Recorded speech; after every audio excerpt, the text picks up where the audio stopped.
தாய் தமிழ் உறவுகளுக்கு வணக்கம். திமுக கூட்டணியில் புதிய கட்சி, திருமாவளவன் தூது சென்றார் என்ற தலைப்பில் இந்த காணொளியை நாம் காண்கிறோம். திருமாவளவன் தற்பொழுது திமுகவின் ஊதுகுழலாக உள்ளார். திமுகவுக்கு காக்கா பிடிக்கிறார்.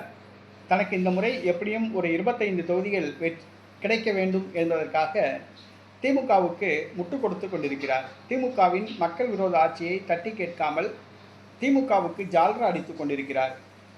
மேலும் திமுகவிற்கு ஒரு உதவி செய்ய வேண்டும் என்பதற்காக அவர் திமுகவிற்காக தூது சென்றுள்ளார்.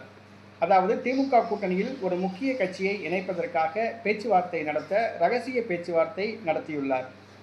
ஆம், வேறு யாரும் அல்ல, பாட்டாளி மக்கள் கட்சி. பாட்டாளி மக்கள் கட்சி தற்பொழுது 2 அணியாக உள்ளது. ஒரு அணி அன்புமணி ராமதாஸ், அது அதிமுக பாஜக கூட்டணியில் இணையலாம் என்று கூறப்படுகிறது.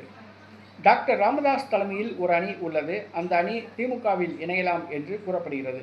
ஆக டாக்டர் ராமதாஸ் அணியை அணிக்கு கொண்டு வர, திமுக கூட்டணிக்கு கொண்டு வர திமுக தலைவர் மு.க. ஸ்டாலின் தூதுவராக திருமாவளவன் திண்டிவனம் தைலாபுரம் தோட்டத்துக்கு சென்று டாக்டர் ராமதாஸுடன் பேச்சுவார்த்தை நடத்தியுள்ளார். பாட்டாளி மக்கள் கட்சி பாரதிய ஜனதா கட்சியில் இணையக்கூடாது, பாஜக கூட்டணிக்கு செல்லக்கூடாது, திமுக கூட்டணிக்கு பாட்டாளி மக்கள் கட்சி வந்தால் தான் எதுவும் தடை போட மாட்டேன் என்று தெரிவித்துள்ளார். டாக்டர் ராமதாஸ் திமுக கூட்டணிக்கு வந்தால் தான் வரவேற்பதாக அவர் அந்த பேச்சுவார்த்தையில் தெரிவித்துள்ளார்.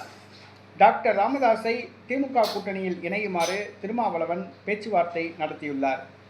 ஆக டாக்டர் ராமதாஸ் திமுக கூட்டணியில் இணைவது உறுதி செய்யப்பட்டுள்ளது.